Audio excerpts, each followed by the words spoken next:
Why is everything so terrible right now? I don't know if it's just me, but there has been a lot of stuff on the internet recently that has just been bothering me. And I wish it didn't bug me so much, but wow, it's a lot. I know that life is like an ocean and it's got high tides and low tides and all that junk. But it seems like every story I see on the internet makes me annoyed at the least and crazy at the most. But not all of these stories are big enough to be covered in one commentary video, so today I've compiled 5 stories that have been bothering me that I'm going to condense into one video for you all to listen to me complain and rant about. Isn't that fun? Hello everyone, welcome back to my commentary channel and thank you for joining me here today. The first topic we're going to cover today is actually a familiar face for this channel. A few months ago we covered a lot of her internet presence and she kept going. So let's jump straight into this dumpster and see what's been going on with Gabbie Hanna. Because I've already covered Gabbie in the past, I'm not going to do it all again, so here's a very quick recap. Gabbie is an ex-Vine star turned musician and actress who does not handle online criticism well. She gets increasingly angry with any negative or even slightly critical reaction, and is not above picking fights with creators, but she mainly targets ones with smaller followings than hers. Recently, Gabbie announced and launched a 8-part multi-hour video series on her channel with the intention of spilling the tea on everyone who has ever wronged her in the past. She went full scorched earth protocol. She just wants to burn every bridge she had. And in doing so, she reignited a lot of fights and drama that honestly only make her look bad. In my opinion, it was not smart of Gabbie to relaunch every fight she's ever had all at once. But I think everyone kind of knows that she's doing this for the attention side of the drama, but she was pretty convinced that this huge docu-series talking about everyone who's had a problem with her was going to get her the attention she wanted for some reason. I don't know. First off, she restarted her internet beef with Trisha Paytas, another vlogger who makes similar content like venting or ranting about other people. The two have been butting heads for so long that with this series nothing new even really came up, but Gabbie called Trisha fucking nasty, and Trisha said that Gabbie had been spreading false rumors about them and they'd even considered filing a restraining order against her. Additionally, Gabbie ranted about her castmates on the YouTube original series Escape the Night, which was basically a murder mystery starring famous influencers that I hardly recognize and do not care about. But Gabbie said that the cast and crew were awful to her, and that's a serious accusation to make. I have been on film sets that have been led by toxic people abusing their power, so this is not a light accusation. I've seen how bad this can get. However, once Gabbie made this claim, a ton of members from that cast came out and said, actually, Gabbie, you were the constant nightmare on set. And each told stories about Gabbie acting privileged and incessant, which prompted other creatives who worked with Gabbie to confirm the behavior, and the whole thing just made Gabbie look even worse. And finally, Gabbie took even more shots at her former best friend and ex-Vine star Jessie Smiles, saying that since their friendship, Jessie had been her abuser, and saying Jessie had subjected her to, quote, narcissistic abuse, blackmail, stalking, gaslighting, physical threats, and online harassment. I'm going to throw up a quick trigger warning for this next part. Just skip to this time if you want to just avoid this topic. The two have been fighting ever since Gabbie sided with Jessie's rapist, Curtis Lepore, who has been not so subtle about confirming that allegation. This channel is not a safe space for Curtis Lepore, who's a fucking asshole. Fuck this dude. Gabbie remained friends with Curtis, betraying Jessie, and the two have been fighting about it ever since. Gabbie released a phone call between her and Jessie that was meant to show how evil and manipulative she was, but it just made Gabbie look like she was being opportunistic with this drama and have horrible intentions with continuously bringing up this trauma for Jessie. Since Gabbie's series, she has announced that she's going to be taking a break from the internet, and that should have been step 1, Gabbie, before the whole 8-part docu-series starting fights again. That was when the break was supposed to help. I'm happy to hear that she won't be doing any more rehashing of drama and she might be able to go find some peace offline. But then her tweet came up on my timeline and it just dashed any hope I had for her. The police came for a wellness check and I answered the door stoned, covered in paint, and wearing only my underwear and a make sure your friends are okay t-shirt. I can't believe they didn't take me away. And I don't know. I don't love joking about wellness checks, so that's not a good look for her, but also It proves that the friends in her life are actually worried about her now. In my last video, I wondered if this was intentional and all a setup in order to get us to care about Gabbie and if she was actually mentally fine. And I still think that we cannot come up with a clear decision on our own, but this sign that her friends are worried about her means a lot. Unless the tweet is a lie, which again it could be, no friend could have called the police. I don't know. I'm never going to know, so it's really hard to have any opinion on this. Basically, I'm just tired of Gabbie's behavior online, and I wish she would take a step back, delete the Twitter app. She needs a break, and we all need a break from her. All right, let's get on to topic 2. So one day I was just scrolling on TikTok trying to kill the part of my brain that's still responsive when I came upon this man. Me, I don't always date the same type. My ex. I'd be like, long story short, then still tell the entire fully detailed story. Yes. All I spend money on is food and clothes, but I'm still hungry and can't find anything to wear. Okay, so it's a guy who green screened himself in front of a couple of famous tweets. Fine, it's a lot of likes for such a simple concept, but I kind of get it. From your hometown will be like my forever wedding date, and it's just Chad in a Columbia shirt. Is he going to do the fake laugh for all of these? Because that's going to get annoying. So I was pretty intrigued by this premise, not because I liked what he was doing or found it funny, but mostly just how lazy it seemed to be and how he got away with it. So I went to his profile, and it turns out that this is just what he does all of the time. His entire page is just him in front of other people's tweets. 5 million views, 2 million, 4 million, 2 million, 5 million, 3 million. TikTok revenue does not earn you a ton of money, but for this many views, he has to be making some significant earnings. And I wanted to see what else he did besides just this format, so I looked him up on YouTube to see if he had any original stuff. No. It turns out his YouTube is just where he uploads the exact same TikToks and still gets a serious ton of views. And this part intrigued me because I understand short-form content excelling on TikTok, but these numbers on YouTube for this concept seemed baffling to me. Why were people so interested in this format? And then my brain kickstarted back to life and I saw that each video had the shorts hashtag, and I remembered, oh, right. YouTube Shorts. YouTube is trying to compete with TikTok, so they have their own algorithm for videos under 60 seconds. And since they're being competitive right out the gate, they're making it kinder to people who participate in that trend, giving those videos a boost. Right now, if you want YouTube views, use the hashtag shorts. It's almost a guaranteed audience boost, and while that does sound nice to me from a creator standpoint, I don't have anything worth saying under 60 seconds, so I'm not going to use it on my channel. But now I want to bring that topic back to the subject of Bentellect. If you go to his playlists, you'll see that he does actually make original content, just not reading other people's dumb jokes, and when you watch them, you can see genuine effort put into them. Sure, they aren't all winners, but he's trying, and that actually means something. The thing is, these original videos do not get as many views as Ben just reading tweets. Ben's original content stands out too much from what the algorithm loves him for, and it's likely that it's not pushed out as much.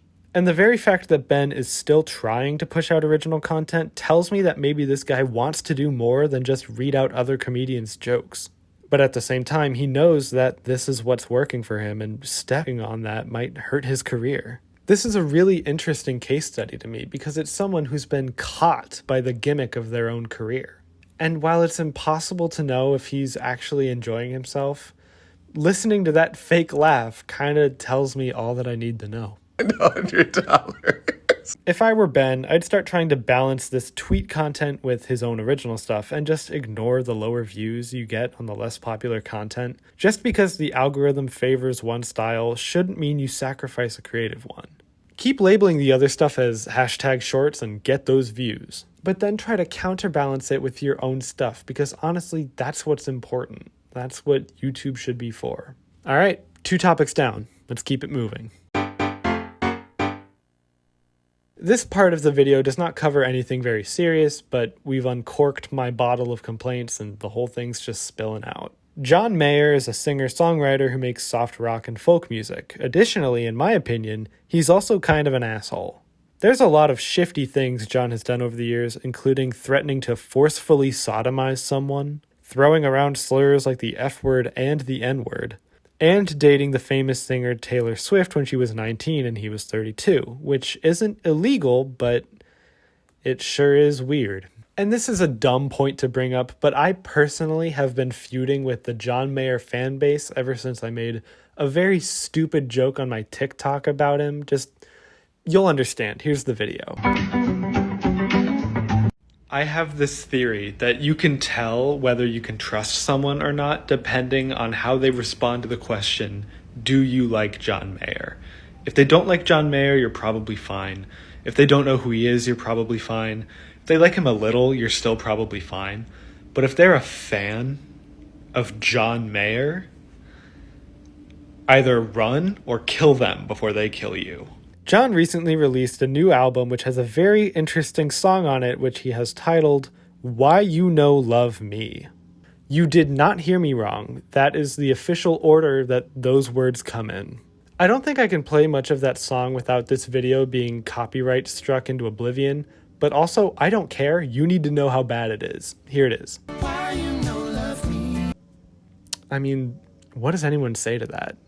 On the one hand, it's not a big deal, but on the other hand, it's destroying my brain. To be fair, most of the lyrics of the song are not written in baby talk, but as soon as you hit the chorus, the whole thing just turns into a completely different song. Why you know love me, why you know love me, why you know even care. Why you know love me, why you know love me, why you know will be there. What the fuck? This is not an important story in any sense or in any way. It's certainly not enough of a topic to make an entire video about, but at the same time it bothers me to no end. Because I will admit, John Mayer is not a bad songwriter. He's written some pretty good songs before. This just kind of feels like a rather annoying musician being lazy in their song. And I think what really kills me is the fact that it would be such a minor change to de-weird this song. Because it goes, why you know love me, and it wouldn't change the rhythm to make it, why don't you love me? And then it would make sense. But he doesn't. He intentionally keeps it that way for his artistic vision, or whatever the hell. And those lyrics have been stuck in my head for days. I'll be just getting myself some food, minding my business, and I'll just mumble, why you know love me, and then just ruins my entire day. Anyway, weird topic. I know. Let's move on. You know how when you go to a restaurant, some people will be like, oh, was the chicken grass-fed? Were these cows happy and nurtured? The salmon looks great, but was it ethically caught? Well, we might need to start doing that with our video games, because, oh my god. The state of California is suing the video game company Activision and Blizzard over how they've handled the reported treatment of their female employees. The accusations range from basic harassment to targeted assault, and every report from inside the company paints the picture as worse and worse. The term frat boy culture is thrown around in these allegations, saying that the male coworkers would catcall, grope, make sexual advances, and trade explicit photos of their female coworkers. If you ask me, it is a disservice to label this as just frat boy behavior. Let's not downplay any of these crimes, because some of them are crimes. It is targeted harassment based on gender and perceived attractiveness, making that workplace hostile and even dangerous for women to just exist in. And when these women would try to seek help from their bosses' bosses, the higher-ups, they were told to suck it up and make things easier for the men. You should not tell the victim to change what they're doing in order to make things easier for the people committing the act. The whole thing is sickening to see. The people running that company are prioritizing their reputation over the safety of their own employees. Thankfully, a lot of the responses to this story have been in support of the victims and the people coming forward, but the company itself is persistently saying that this report is outdated. Originally, I was going to make an entire video just about this topic, but there are a lot of videos about this made by people smarter than me who actually know what they're talking about, so I decided against it. Okay, so update. By the time this video is published, it will be too late, but today, while I'm filming this, there's an active boycott for all Blizzard or Activision games. And I won't be able to publish this in time, but if you do want to avoid further supporting Activision or Blizzard until substantial change is made, Here is a list of games that they own and profit from, if you want to boycott. I just thought I'd throw that in there, give you options to support if you want. That's all. But what bothers me the most are the individual responses you see to these articles on Twitter posted by gamers, mostly men, in response to these saying, oh, I don't care as long as the game is fun, or like, I hope those women are okay, but I'm not doing a boycott, and just effectively putting a game they play over the safety of real humans. And to a very pulled back extent, I can identify with the core of that hesitation. I have some real comfort games that I love, and if I found out that the developers had been put through these terrible situations, I'd have to choose personal enjoyment over supporting someone else. And while I haven't been put in this specific situation because I do not play any Activision or Blizzard games, I would like to think that I would not put my personal enjoyment of a game over the safety and security of real people, because I can find other games to play, but these people's lives have already been affected to a point where I don't think a simple apology or like a promotion at the company is ever going to make up for it. The higher-ups at Blizzard are downplaying this and continuously not giving the victims the care and support they need, which I think says more about the company than any fucking Call of Duty they could ever publish. There needs to be change now, because it's already too late for some of the victims. It's just a very upsetting topic, and these women deserve to work jobs that they enjoy without having to worry about being harassed in their own workplace. The fact that we see this behavior anywhere is infuriating, and also just plain stupid. Don't fucking harass people. It's not hard. Okay, we're almost done. I feel like I've gotten a lot out of my system, and honestly, I do feel better already. But there is just one more thing that we need to talk about. And it's a big one. The second Space Jam movie came out, and most reviews agree that it ranges from bad to unwatchable. The entire thing just serves as a commercial for other Warner Brothers Studios properties, and the actual plot dissipates in favor of blink and you'll miss it Easter eggs and references. But that's not the worst part of this movie. This is. When the main character, LeBron James, is sent down into Toonland or Cartoon World or whatever the hell it's called, when the dust settles, LeBron looks down and realizes that his legs are pancaked into himself, and after running in a circle, he jumps up, blows on his thumb to reinflate himself, and realizes he's in a cartoon. That scene broke the remaining part of my brain that held onto my sanity. LeBron realized he was a cartoon after jumping 6 feet into the air and blowing on his thumb like a balloon to reinflate his legs. How did he know to do that? Does he do this regularly and this is just the one time that it worked? How often does he blow on his thumb? It would make sense that LeBron jumped and blew his thumb after he had the realization that he's a cartoon, but he doesn't. He jumps up, he does the thing, and then he's like, oh, I must be in a cartoon. But if that's the case, how did you know to jump?